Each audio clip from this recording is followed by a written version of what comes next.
Bonjour, c'est Jean-Christophe, bienvenue dans l'émission photo. Aujourd'hui c'est jeudi et on va parler carte mémoire. Alors particulièrement comment bien les utiliser, bien les gérer. Vous allez voir, je vous ai préparé une petite séquence avec quelques démos sur le boîtier. Et puis il y aura une deuxième partie dans cette émission, c'est un petit peu particulier, mais je vais vous donner un truc pour vous procurer des livres de photos à pas cher du tout. Vous allez voir comment je procède. Je vous rappelle que chaque dimanche, je vous envoie un sujet inédit sur la créativité en photographie. Alors ça, c'est par mail uniquement. Et il suffit de vous inscrire. Alors l'adresse, elle est là et là.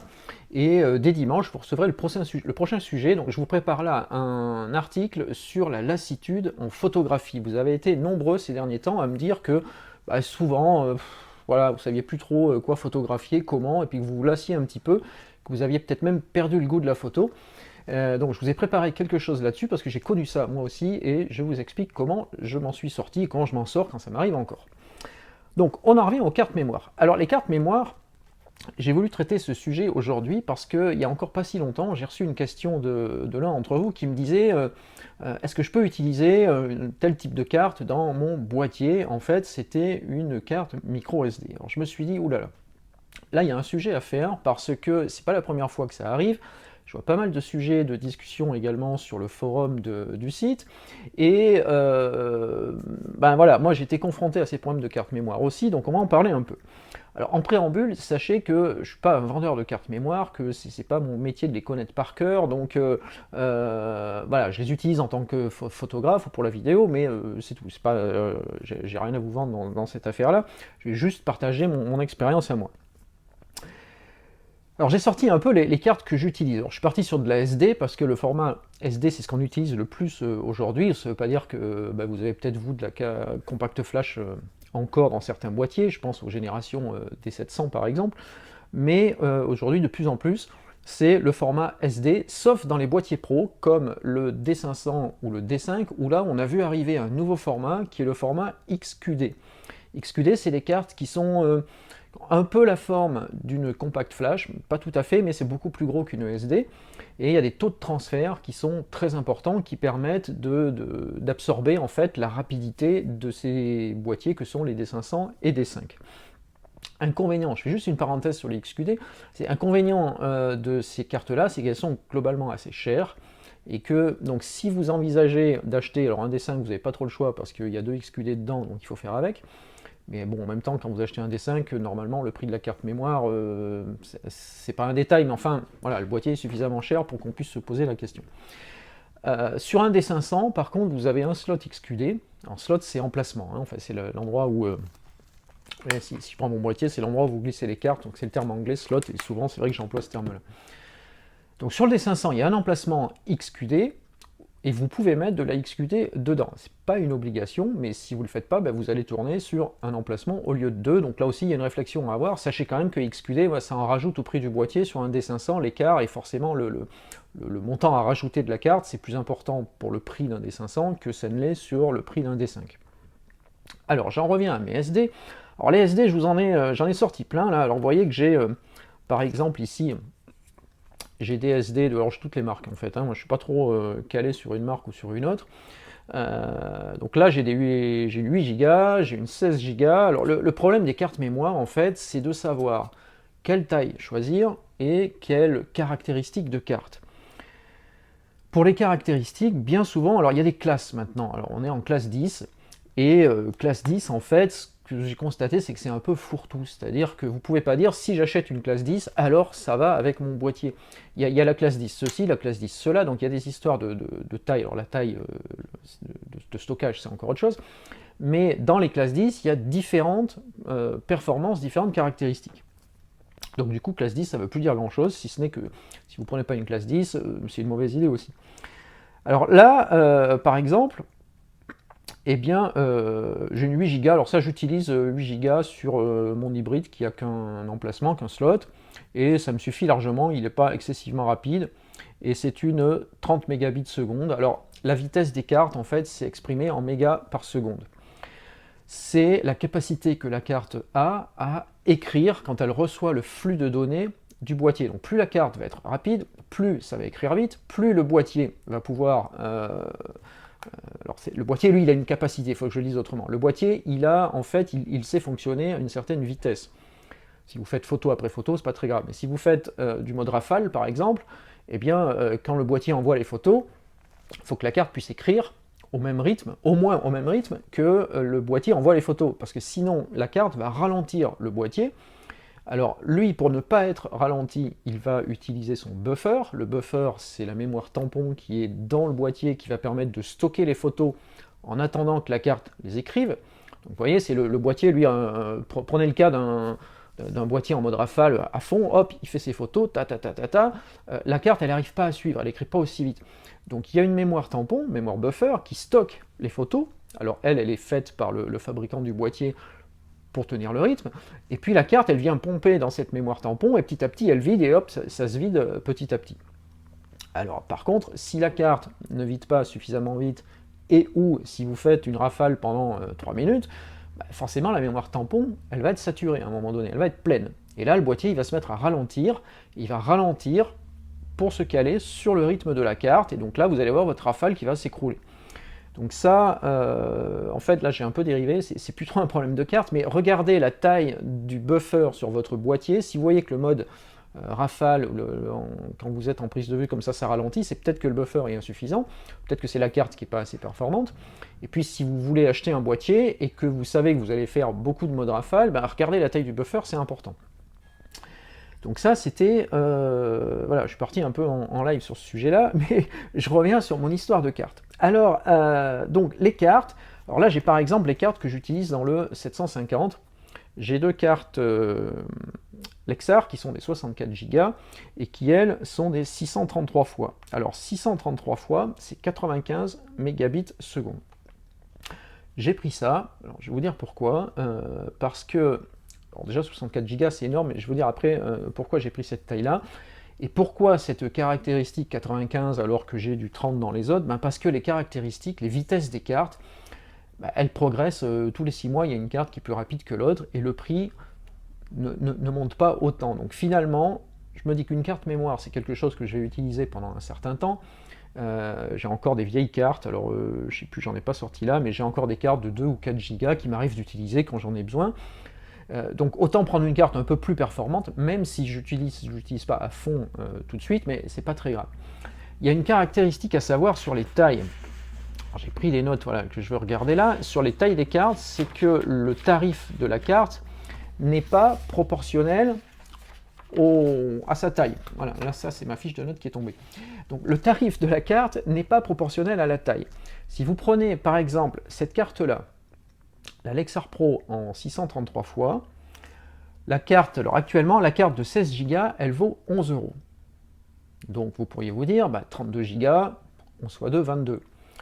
En fait non, 32 Go c'est 17, on gagne 5 €. 16 Go, 11 €. Si je prends une 64 Go, donc celle-ci, elle devrait faire, donc de 16 à 64, on a x2, ça fait x4. 44 €, ben non, en fait, elle est à 29 aujourd'hui. Donc, vous voyez que c'est dégressif. Alors, il ne faut pas prendre des cartes trop petites en vous disant ça va être moins cher, parce que vous risquez d'être un peu limité. Maintenant, il ne faut pas prendre non plus trop gros, parce que ça ne sert à rien d'avoir une carte de... Il y a une 512 Go qui existe, je l'ai sous les yeux. 512 Go qui vaut 256 €. Franchement, qu'est-ce que vous voulez bien faire de 512 Go dans un appareil photo si vous faites de la photo? Ça sert à rien de vous dire, tiens, je vais partir pendant 6 mois, j'aurai tout sur une carte. Alors ça, c'est l'autre point que je voulais soulever, c'est que le problème d'avoir des cartes de taille trop importante, c'est que si jamais il y a un plantage sur la carte, ou bien si vous perdez la carte, ou que vous la détruisez, je sais pas, vous marchez dessus, elle s'abîme, elle est plus lisible, vous avez perdu tout ce qu'il y a dessus. Alors, si vous avez 500 Go de photos parce que vous êtes en vacances depuis 3 mois et que vous avez tout mis sur une seule carte, c'est dommage. Si vous avez des cartes de taille un peu plus petite, vous perdez une carte, vous perdez vos photos, mais vous ne perdez pas tout parce que vous avez les autres cartes.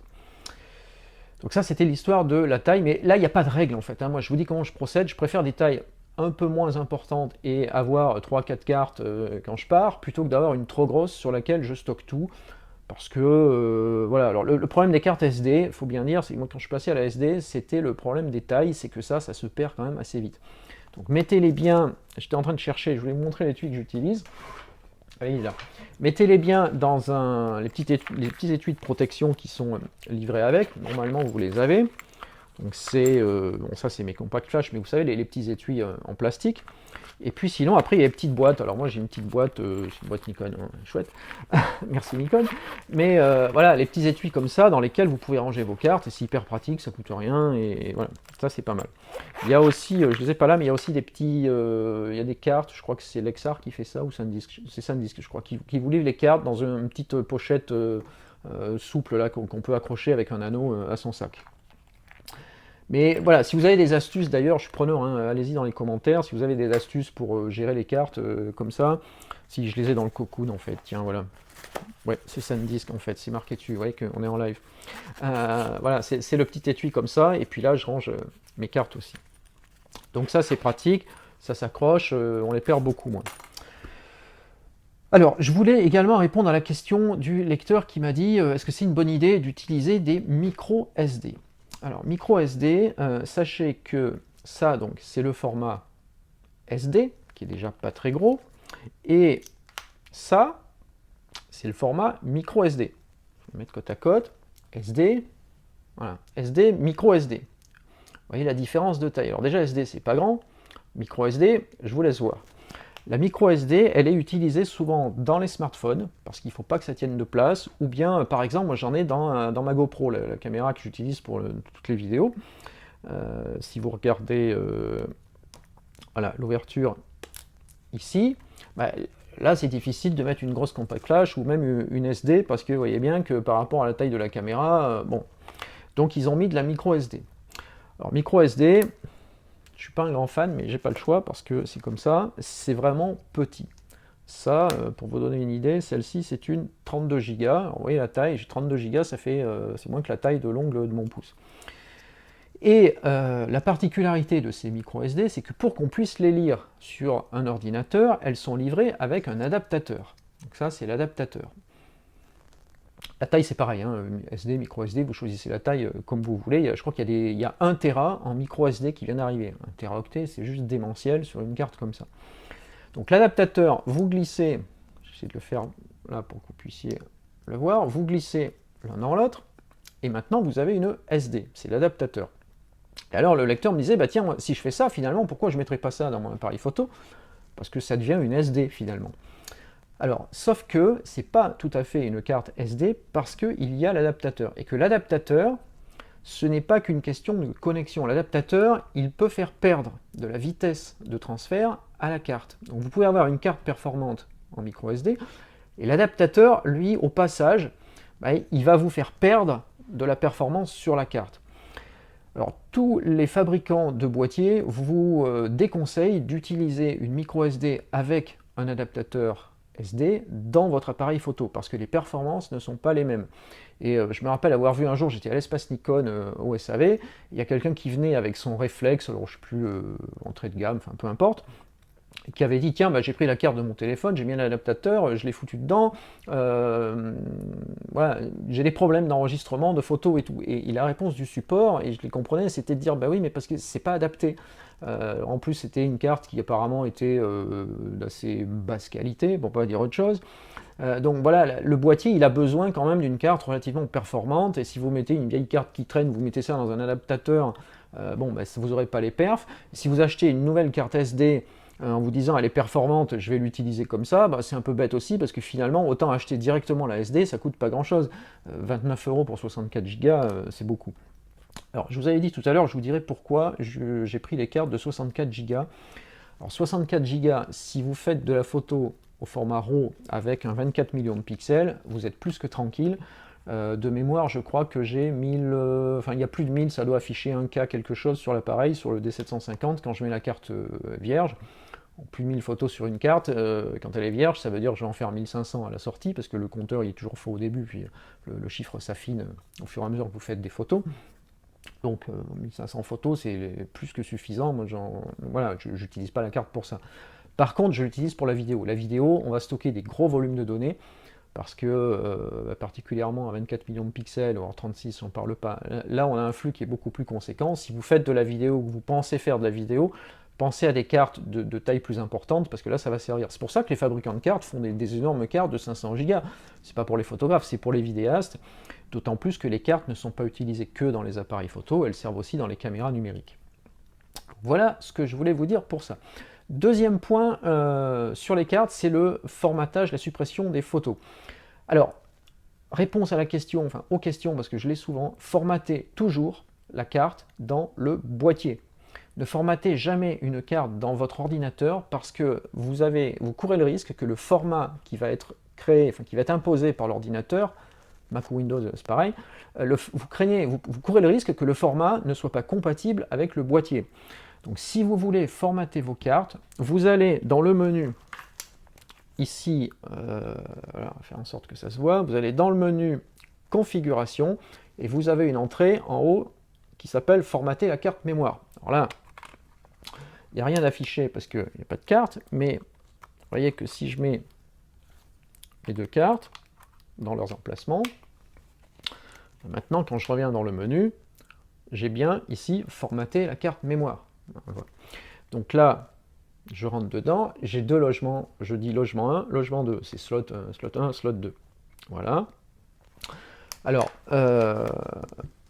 pourquoi il vaut mieux formater la carte que supprimer toutes les photos?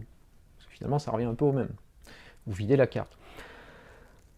Si jamais vous avez un plantage sur une carte, ce qui peut arriver, c'est rare, mais enfin, ça peut arriver. Vous savez qu'il y a des logiciels de récupération des photos. Alors, je crois que c'est SanDisk ou Lexar, je ne sais plus où les deux, je crois, qui vous livrent avec la carte. Vous avez aussi le logiciel de récupération des photos. C'est inclus dans le prix, mais bon, au passage, vous en bénéficiez, ça vous évite de l'acheter. Ces logiciels-là, ils vont analyser la carte et puis vous dire, bah tiens, voilà, il y a tous les fichiers qui sont perdus dessus que je peux te retrouver, est-ce que tu les veux? Seulement, sans rentrer dans le détail de la chose informatique, plus il y a eu de fichiers, vous savez qu'en fait, j'ai essayé de faire cette parenthèse-là rapidement, quand vous écrivez sur un support magnétique, une carte, c'est valable aussi, un disque dur, et que vous effacez le fichier, en fait, en pratique, le fichier ne s'efface pas. C'est dans la table, il y a un truc qui s'appelle la table d'allocation de fichiers, eh bien, c'est simplement l'adresse du fichier qui est supprimée, donc on ne voit plus le fichier. C'est comme si on vous disiez, tiens, je vais supprimer mon numéro de téléphone, et qu'au lieu de vous couper le fil, vous disiez, ben, je me retire de l'annuaire. On ne vous trouvera plus, donc on ne pourra plus vous appeler. Et mais vous aurez toujours le téléphone. Donc là, c'est un peu pareil. Le fichier est toujours sur la carte, mais comme on peut plus, l'appareil ne sait plus à quelle adresse il se trouve sur la carte, bah, il ne le voit plus, donc il vous dit la carte est vierge. Je résume un peu, mais c'est l'idée. Donc si vous effacez vos photos, les photos vont quand même toujours rester sur la carte. Et alors le logiciel, lui, de récupération, quand il va balayer la carte pour retrouver des fichiers perdus, bah, il va retrouver toutes ces photos effacées ou des fragments de photos effacés. Et ça va être un gros bazar. Donc si vous avez des photos qui ont été faites, effacées depuis la nuit des temps, en cas d'utilisation d'un logiciel de récupération, eh bien, il va vous retrouver plein de choses, mais le risque, c'est qu'aussi une photo plus récente soit en partie écrasée par une autre, enfin ça devient un truc très compliqué. Alors que si vous prenez le soin de formater la carte avant chaque utilisation, là, par contre, le formatage, ça lisse tout. C'est là, hop, on coupe le fil du téléphone, on remet tout à zéro, on gratte, la carte, elle est nickel. Bien sûr, la table d'allocation de fichiers est remise à zéro aussi, et on repart comme si la carte était neuve. Donc là, en cas de plantage, le logiciel de récupération va pouvoir faire son boulot et vous retrouver avec beaucoup plus de résultats positifs les photos qui auraient pu être égarées. Donc ça, c'était l'info que je voulais vous donner. Un autre détail aussi, quand vous avez deux slots sur votre appareil photo, comme c'est le cas ici sur le 750. Alors vous avez les photos, voilà, là, il y en a une qui s'affiche. La photo qui s'affiche à l'écran, c'est la photo du slot d'en haut, du slot numéro 1. Alors ici, j'avais fait RAW plus JPEG, ici c'est le JPEG. Si j'intervertis les cartes, je vais voir le RAW, et le JPEG, je ne verrai pas parce qu'il sera sur l'autre carte. Alors, il y a un impact. C'est que quand vous effacez une photo, ici si je fais effacer, je rappuie sur la corbeille pour dire oui, la photo elle est effacée, mais elle est effacée de la carte sur laquelle elle se trouve. Logique, vous allez me dire. Alors si vous êtes en mode débordement, c'est pas un problème. Débordement, c'est je remplis la première carte, quand elle est pleine, je remplis la deuxième. Donc vous avez bien effacé la photo. Si vous êtes en RAW plus JPEG, et que comme moi, vous avez dit, je mets les RAW sur une carte, les JPEG sur une autre, parce qu'après, quand j'importe mes photos dans Lightroom, c'est plus simple, je trouve, de les gérer comme ça. Quand vous effacez une photo, sachez qu'en RAW plus JPEG, ça n'efface pas le RAW et le JPEG, ça efface celle qui s'affiche à l'écran. Donc si vous avez dit RAW et JPEG, bah, ça va effacer le RAW, mais le JPEG il va rester sur la carte. Donc, du coup, imaginez que vous fassiez 100 photos. Vous avez 100 RAW, 100 JPEG. 100 RAW sur une carte, 100 JPEG sur l'autre. Vous effacez 10 photos. Il vous reste 90 RAW sur une carte, mais 100 JPEG toujours sur l'autre carte. Vous importez tout ça dans votre logiciel, peu importe, puis vous dites, bah tiens, il y a un bug, parce que pourquoi j'ai fait RAW plus JPEG et je me retrouve avec, j'ai bien mes 90 RAW avec mes 90 JPEG, mais j'ai 10 JPEG en plus qui traînent, qu'est-ce qu'ils font là? Bah, c'est simplement que vous avez effacé les photos, mais vous n'avez pas effacé les deux formats. Donc, sachez-le, c'est pas grave en fait, mais il faut savoir que ça fonctionne comme ça. Dernière précaution que je voulais vous donner, ne formatez jamais une carte mémoire avant d'avoir sauvegardé vos photos. Alors sauvegarder, ça veut dire que vous prenez votre carte, vous importez les photos dans votre ordinateur. Et puis il y a des gens qui m'ont dit, ah bah ouais, puis moi après je fais ça, hop, je formate la carte et je repars. Si vous n'avez pas pris la précaution de sauvegarder vos photos sur l'ordi, sauvegarder, c'est pas juste les copier, c'est faire des copies multiples. Si vous n'avez pas fait ça, et que l'ordi se plante pour une raison quelconque, ben adieu les photos, parce que la carte, vous l'avez formatée, ou bien vous avez réécrit dessus, donc les photos, vous les avez plus, et l'ordi, il a planté, vous n'avez plus non plus les fichiers. Alors, je vous rassure, je l'ai faite, hein. Donc c'est pour ça que je vous en parle. Ça m'est arrivé une fois de dire, hop, je repars dans le rush, je remets la carte, je formate, pouf, je refais une séance, mince, j'ai oublié de sauvegarder, il y a eu un bug, je ne sais plus lequel à l'époque, mais j'ai paumé quelques photos. Donc depuis, je suis vigilant, j'évite de le faire. C'est pour ça que j'ai en place une procédure de parano de sauvegarde avec des copies simultanées sur différents disques magnétiques, sur un NAS et puis dans le cloud, parce que voilà, je suis parano avec ça, mais en attendant, je perds plus de photos depuis que je fais ça. Donc, ne formatez jamais la carte avant de sauvegarder sur l'ordi. Dernière chose aussi, toujours sur les cartes, parce que quelqu'un m'a dit récemment, bah, moi je m'embête pas pour archiver mes photos, en fait, je garde tout sur la carte et puis je rachète des cartes. Alors, bon, déjà, il faut avoir les moyens, parce que, mine de rien, même si 64 Go ça coûte 29 €, si vous archivez 640 Go, ça va vous coûter en gros 300 €, c'est quand même beaucoup plus cher qu'un disque dur, donc c'est pas la meilleure solution. En plus, l'archivage sur carte, c'est pas un support d'archivage, la carte qui est fiable, parce que c'est sensible à plein de choses, et que, à part de les mettre dans un coffre-fort ultra sécurisé, bah, finalement, c'est plus risqué de stocker sur une carte mémoire que de stocker sur un disque dur qui est bien géré. Voilà, avis personnel, mais bon, perso, j'éviterai de faire ça. Donc voilà ce que je voulais vous dire pour l'écart. J'étais un petit peu plus long que prévu, mais je sais qu'il y a pas mal de questions là-dessus. Alors du coup, je voulais vous parler des livres, mais je suis un peu à la bourre. Alors, je voulais quand même vous dire en deuxième partie, je vous l'avais promis, je vais le faire quand même.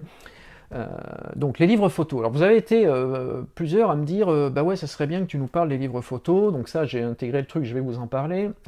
Livres photos, il y a un problème, c'est le tarif. Souvent, c'est que vous me dites, ou moi je constate aussi que il y a des livres photos, c'est un peu chéro. Alors je vous montrais dans un épisode précédent, il doit être quelque part derrière, le Performance de Havdon. C'est un bouquin qui est magnifique.